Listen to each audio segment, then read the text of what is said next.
राधे राधे दोस्तों, स्वागत है आप सबका हमारे चैनल पे, जहाँ हम करते हैं लड्डू गोपाल के बारे में बहुत सारी और समझदारी की बातें। ईश्वर को हमसे क्या चाहिए? ईश्वर तो तीनों लोकों का मालिक है, पूरे ब्रह्मांड का मालिक है। हम उसको क्या ही दे सकते हैं? अगर हम उसको दे सकते हैं तो अपने सुंदर भाव, अपने मन के ऐसे भाव जिससे भगवान भी मजबूर हो जाए आपके पास आने के लिए। ऐसी ही सुंदर कहानी आज मैं आपको सुनाने जा रही हूँ, जहाँ भगवान खुद से आए और अपनी लीलाएं की। आज तक उनको याद किया जाता है। बात बहुत पुरानी है, बहुत साल पुरानी बात। एक जीवनदास जी थे जो लड्डू गोपाल की बहुत सेवा करते थे। सुबह उठते थे, पूरे अपने घर के काम खत्म करते थे, उनके बाद नहाकर अपने प्रभु के लिए खिचड़ी बनाते थे और प्रभु को भोग लगाते थे।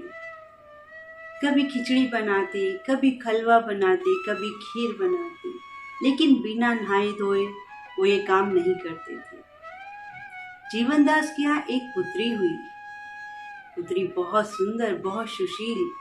उसका नाम उसने कर्माबाई रखा। कर्माबाई थोड़ी बड़ी हुई तो जीवनदास के मन में ख्याल आया कि बहुत हो गई सेवा, अब मैं जाता हूँ चारों धाम की यात्रा करने। तो उन्होंने कर्मा से कहा, कर्मा, मैं जा रहा हूँ, मेरे पीछे मेरे प्रभु का ख्याल रखना, इनकी सेवा करना, इनको भोग लगाना और बाकी सब काम बाद में करना, सबसे पहले मेरे प्रभु का ख्याल करना। कर्मा ने पिता की आज्ञा मानी और कहा, ठीक है। अगले दिन सुबह ही उठते सार ही उसने खिचड़ी बनाई और प्रभु के आगे भोग की थाली रखी और कहा कि भोग लगाइए प्रभु, और अपने काम करने लगी। थोड़ी देर बाद देखती है कि थाली वैसे की वैसे ही पड़ी है, प्रभु ने भोग नहीं लगाया। तो सोचने लगी कि मैंने तो पहली बार बनाई है, शायद कुछ कमी रह गई, अब इसमें थोड़ा घी और डाल देती हूँ। कर्मा ने उसमें थोड़ा सा घी और डाल दिया। फिर कहा, प्रभु भोग लगाइए, खाइए ना, मुझे तो सबसे ज्यादा यही प्रिय है और यही सबसे अच्छी बनानी आती है, इसलिए आज मैंने आपके लिए खिचड़ी बनाई है, आप भोग लगाइए ना प्रभु। ये कहकर फिर कर्मा अपने काम में लग जाती। थोड़ी देर बाद देखती खिचड़ी वैसे की वैसे ही पड़ी है। फिर जाती है, फिर और घी डाल देती है कि अब तो ये बहुत ही ज्यादा स्वादिष्ट हो गई होगी, अब तो आप खा लीजिए। फिर अपने काम करने लगती है। जब आकर देखती है तो थाली वैसे की वैसे ही पड़ी होती है। तब कर्मा परेशान हो जाती है। अब प्रभु से कहती है, अगर आज आपने ये खाना नहीं खाया तो मैं भी नहीं खाऊंगी। बैठे रहो आप भी भूखे और मैं भी बैठी रहूंगी। जब तक आप नहीं खाएंगे तब तक आज मैं भी ऐसे नहीं बैठी रहूंगी, मैं भी खाना नहीं खाऊंगी। उसने भगवान से ही जिद करी और भगवान ने जब देखा उसका प्यार, उसका भाव, तो भगवान को आना पड़ा। आकर आवाज लगाई, कर्मा, तेरी खिचड़ी बहुत ही ज्यादा स्वादिष्ट बनी है, मैंने खा ली है, तुम भी खा लो। देखते ही देखते थाली खाली हो गई। प्रभु ने भोग लगा लिया। तब कर्मा बोली, अब पिताजी तो है नहीं, मैं ही हूँ यहाँ पर और आपको रोज ही आना पड़ेगा मेरे यहाँ खिचड़ी खाने। मुझे को पिता की आज्ञा पूरी करनी है, आपको आना पड़ेगा। तो प्रभु तो भाव के भूखे होते हैं। रोज ऐसा ही होने लगा। कर्मा उठती, सुबह उठते ही पहले खिचड़ी बनाती, प्रभु को भोग लगाती, बाकी घर के झाड़ू पोछा स्नान बाद में करती। रोज का ही रूटीन बन गया। प्रभु आते और वो थाली खाली हो जाती। बहुत खुश रहती कर्मा। एक दिन एक साधु कर्मा के घर आए।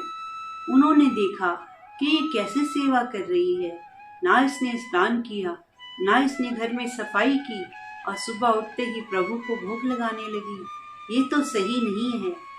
उसने कर्मा को बोला कि तुम जो ये सेवा कर रही हो ये बहुत गलत कर रही हो, तुम्हें ध्यान रखना चाहिए, सुबह उठते ही पूरा घर साफ करो, खुद की सफाई करो, स्नान करो, उसके बाद खिचड़ी बनाकर पवित्र होकर प्रभु को भोग लगाओ। ऐसी सेवा नहीं करते। कर्मा भोली भाली थी, उसको तो इन चीजों का पता ही नहीं था। कहने लगी ठीक है, कल से तो मैं ऐसे ही करूंगी। कर्मा ने अगले दिन से सुबह नहा धोकर भोग लगाया कि काम करते करते देर हो गई। देरी में खिचड़ी बनी, खिचड़ी भोग लगाया, पानी का गिलास रखा, देखा कि खिचड़ी की जो थाली थी वो तो खाली हो गई, लेकिन पानी वैसा का वैसा ही पड़ा रहा।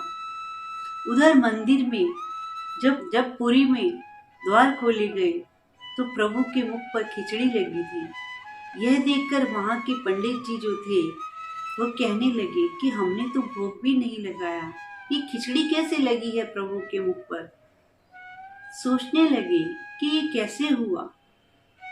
तब रात को प्रभु सपने में आए और बोले कि मैं कर्मा के घर गया था खिचड़ी खाने, इधर तुम्हें पट खोलने थे। जल्दबाजी में मैं पानी भी नहीं पीकर आया, वो भी वहां परेशान है और इसलिए मेरे मुख पर खिचड़ी लगी रह गई।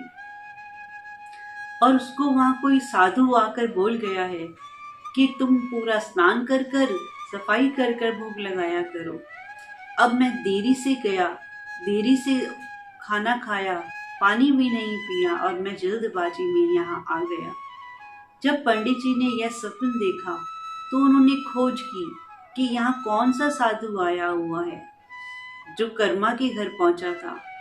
उस साधु को बुलाया गया।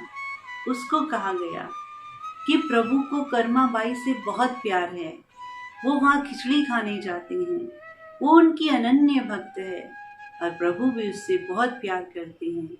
वो सीधी सादी भोली भाली है, तुमने क्यों उसको बोल दिया कि तुम ऐसे स्नान करके ये सब करके भोग लगाओ। अब जाओ और उसको बोल कर आओ। तब साधु कर्मा बाई के यहाँ जाते हैं। कर्मा बाई को कहते हैं ये जो नियम है ये तो ब्राह्मणों के लिए है, साधुओं के लिए है, तुम्हारे लिए कोई नियम नहीं। तुम जैसे पहले करती थी अब तुम वैसे ही करो। कर्मा बाई ने फिर से बात मान ली और सुबह उठते ही प्रभु को खिचड़ी का भोग लगाती, बाकी सब काम बाद में करती। धीरे धीरे उम्र बढ़ रही थी। अपना गांव छोड़कर पुरी में ही रहती थी। अब पुरी में रहते रहते बरसों बीत गए, बुढ़ापा आ गया। एक दिन कर्मा बाई ने देह त्याग दी और उस दिन प्रभु की आंखों से आंसू आ रहे थे। प्रभु की आंखों से आंसू आते देख वहां के पंडित ने पूछा कि प्रभु क्या हो गया, किस चीज का दुख आ गया आपको कि आपकी आंखों से आंसू बह रहे हैं। तब फिर से पंडित जी के सपन में प्रभु आए और बोले कि कर्मा बाई की उम्र हो गई है, अब वो नहीं रही, अब मुझे खिचड़ी का भोग कौन लगाएगा। उतने प्रेम से वो खिलाती थी, अब मुझे कौन खिलाएगा। यह बात सुनकर पंडित जी ने कहा कि प्रभु आपको हमेशा सुबह उठते ही खिचड़ी का भोग लगेगा। यकीन मानना आप सब, जगन्नाथपुरी में सुबह सबसे पहले उठकर खिचड़ी का भोग लगता है और उसको कर्मा बाई की खिचड़ी कहा जाता है। प्रभु भी आपसे प्यार करते हैं निर्मल मन से। जब आपके मन में कोई छल कपट नहीं होता, जब आप प्रभु से जुड़े होते हैं, प्रभु पल पल आपको सुनते हैं, आपकी भावनाओं को देखते हैं। कर्मा की भावनाओं को प्रभु ने देखा कि कैसे वो प्यार से उनको बुला रही है, कैसे उनसे जिद कर रही है कि प्रभु आप नहीं खाएंगे तो मैं भी नहीं खाऊंगी। कैसा प्यार कर रही है प्रभु से। तो प्रभु को स्वयं आना पड़ा कर्मा बाई के पास, रोज खिचड़ी खाने आते और जब वो चली गई तो उनके लिए रोई भी है प्रभु, जो पूरे ब्रह्मांड का मालिक है, जिसके आगे कितने दास दासियां अलग अलग हजारों तरह के पकवान लेकर खड़े रहते हैं। वो एक खिचड़ी के उसमें प्रेम में भागे आए। ऐसा है प्रभु का प्रेम। आप महसूस तो कीजिए, आप अपनी भावनाएं तो बढ़ाइए प्रभु की तरफ, निर्मल मन से सेवा तो कीजिए। प्रभु आएंगे, आपकी हर बात मानेंगे, आपकी सब मन्नतें मानेंगे। प्रभु का प्यार ऐसा ही है, आप करके तो देखिए। घर लाइए, सेवा कीजिए, निस्वार्थ भाव से सेवा कीजिए। प्रभु खुश होते हैं, घर भी आते हैं। कईयों की कटोरी से खाना खत्म हो जाता है, कुछ खाना रखते हैं, इसमें छोटे छोटे पंजों के हाथ होते हैं। गिलास में तुलसी होती है तो तुलसी गायब हो जाती है, पानी पी लेते हैं और तुलसी उसमें से गायब हो जाती है। ऐसा ही प्रभु की लीलाएं हैं जो आज भी होती हैं। प्रभु हैं, इस बात को मान लीजिए और प्रभु की सेवा में जुट जाइए। हमेशा कहती हूँ, विश्वास कीजिए और प्रभु को घर लाइए, अपनी जिंदगी को सुंदर और खूबसूरत बनाइए। तो चलिए मिलेंगे अगली वीडियो में, तब तक के लिए राधे राधे, जय श्री कृष्णा, जय श्री श्याम।